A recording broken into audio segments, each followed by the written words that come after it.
Hello అందరికీ welcome back to my channel. ఇప్పుడు YouTube ఎక్కడ చూసినా బాగా వైరల్ అవుతుంది కదా దుబాయ్స్ కునాఫా చాక్లెట్. సో ఒకసారి ట్రై చేయాలనిపించింది. ఫస్ట్ టైం చేశాను, చాలా బాగా వచ్చింది. ఇంట్లోనే సింపుల్గా ఎలా తయారు చేసుకోవాలో ఈ వీడియోలో చూసేద్దాము.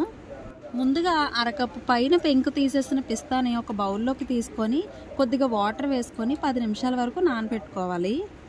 తర్వాత చాక్లెట్ లోపల ఉండే స్టఫింగ్ కోసం అని చెప్పేసి సేమియా తీసుకోవాలి. ఇది డీమార్ట్లో దొరుకుతుందండి. మనం ఎప్పుడు వాడే సేమియా కన్నా ఇది బాగా సన్నగా ఉంటుంది. ఇది మనం రెగ్యులర్గా వాడే సేమియా కన్నా ఇది తీసుకుంటే కునాఫా చాక్లెట్ టేస్ట్ చాలా బాగుంటుంది. దీన్ని ఒక బౌల్లోకి తీసుకొని బాగా క్రష్ చేసుకొని పక్కనైతే పెట్టుకోవాలి.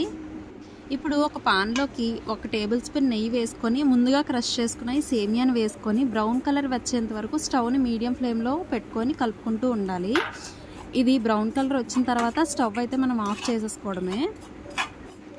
ఇప్పుడు ముందుగా నానబెట్టిన పిస్తాని ఒక మిక్సీ జార్లోకి తీసుకొని అందులోకి కొద్దిగా మిల్క్ మిస్ట్, ఇది కూడా డీమార్ట్లోనే దొరుకుతుంది. ఇది లేదు అన్న వాళ్ళు కొద్దిగా ఆయిల్ అంటే వెజిటేబుల్ ఆయిల్ అన్న వేసుకొని మిక్సీ చేసేసుకొని ఒక బౌల్లోకి తీసేసుకోవాలి. ఇందులోకి సేమియాను కూడా వేసేసుకొని దాన్ని కొద్దిగా కలిపేసుకొని పక్కనైతే పెట్టేసుకోవాలి. ఇప్పుడు ఏదైనా ఒక డార్క్ చాక్లెట్ని తీసుకొని డబుల్ మెల్ట్ ఫార్ములా ఉంటుంది కదండి, అలా ఈ చాక్లెట్ని అంతా కరిగించుకోవాలి. అంటే కింద గిన్నెలోని వాటర్ పోసుకొని దానిపైన ఇంకొక గిన్నె పెట్టుకొని అందులోని చాక్లెట్స్ని వేసేసుకొని ఒక 2 మినిట్స్ వరకు కలుపుకుంటూ ఉంటే సరిపోతుంది. ఈ టెక్స్చర్ అనేది వస్తుంది. టెక్స్చర్ వచ్చేంత వరకు మనం కలుపుకుంటూ ఉండి దీన్ని పక్కన పెట్టుకోవాలి. ఇదే విధంగా వైట్ చాక్లెట్ని కూడా ఇలాగే కరిగించుకొని పక్కన పెట్టుకోవాలి.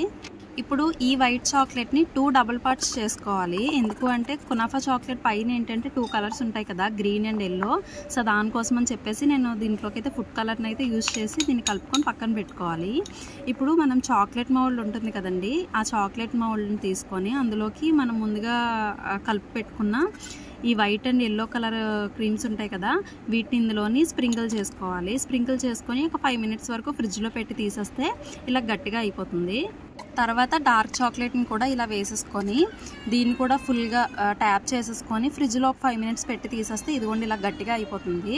ఆ తర్వాత ముందుగా మనం స్టఫింగ్ అనేది రెడీ చేసాం కదా ఈ పిస్తాది, దీన్ని మొత్తం స్టఫింగ్ అంతా చాక్లెట్ అంతా నీట్గా అయ్యేలాగా మనం చేసుకొని పైన చాక్లెట్ అప్లై చేసేసుకొని ఓవర్ నైట్ మనం ఫ్రిడ్జ్లో పెట్టి తీసేస్తే మనం ఎంతో ఎదురు చూస్తున్న దుబాయ్ కునాఫా చాక్లెట్ అయితే రెడీ అయిపోతుంది. ఇంట్లో మనం చేస్తే బాగా వస్తుందా లేదా అన్న వాళ్ళకి డౌట్ ఉంటుంది కదండి, కన్ఫామ్గా వస్తుందండి. ఒకసారి ట్రై చేయండి. మీకు ఏమైనా లింక్స్ కావాలి అంటే నేను డిస్క్రిప్షన్ బాక్స్లో మెన్షన్ చేస్తాను. నేను కూడా ఫస్ట్ టైమే చేశాను, చాలా బాగా వచ్చింది. వీడియో నచ్చితే లైక్ చేయండి and please subscribe to my channel. Thank you.